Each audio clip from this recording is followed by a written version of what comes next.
Halo semua, di video ini kita akan membahas tragedi tumpahan minyak terburuk yang terjadi pada 20 April 2010, yaitu Deepwater Horizon Tragedy. Deepwater Horizon adalah rig pengeboran minyak terapung di Teluk Meksiko milik British Petroleum atau BP, dioperasikan oleh Transocean dan disewakan kepada Macondo Prospect dengan Halliburton sebagai kontraktornya.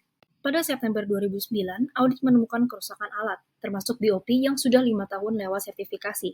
Meski belum diperbaiki, rig tetap beroperasi 5 hari kemudian. Pada 20 April 2010, pengeboran akhirnya selesai meski mengalami keterlambatan 6 minggu.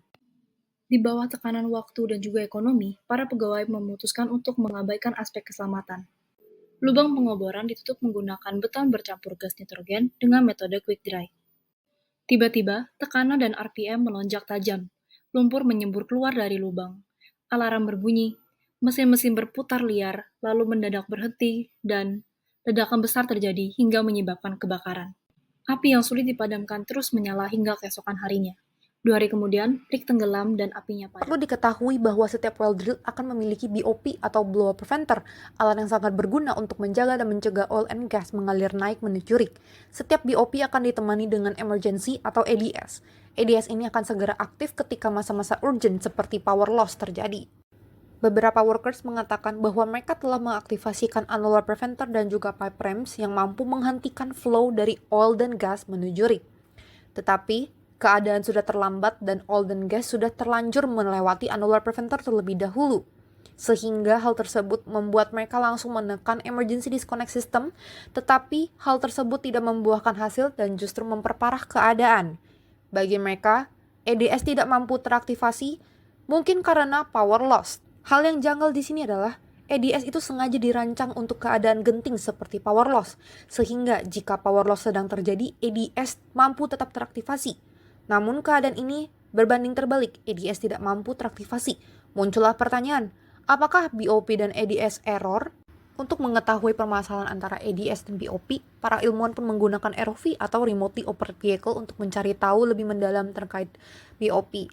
Hasil menunjukkan bahwa Blanchie Ram ternyata aktif dan EDS ternyata berhasil diaktifkan, tetapi pemotongan tidak rata atau pipa tertekuk sehingga pemotongan pun menjadi tidak sempurna seperti biasanya.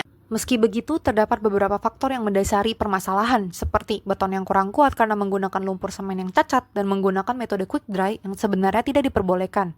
Yang kedua adalah, hampir seluruh workers tidak berani menyuarakan safety concern. Yang ketiga adalah, banyak maintenance alat yang seharusnya diperbaiki atau diprioritaskan terlebih dahulu. Adapun permasalahan ini memunculkan beberapa dampak, salah satunya adalah kesehatan kepada worker, sosial, dan juga animal maupun environmental yang terkena dampaknya, dan juga ekonomi seperti kehilangan mata pencaharian dari para nelayan.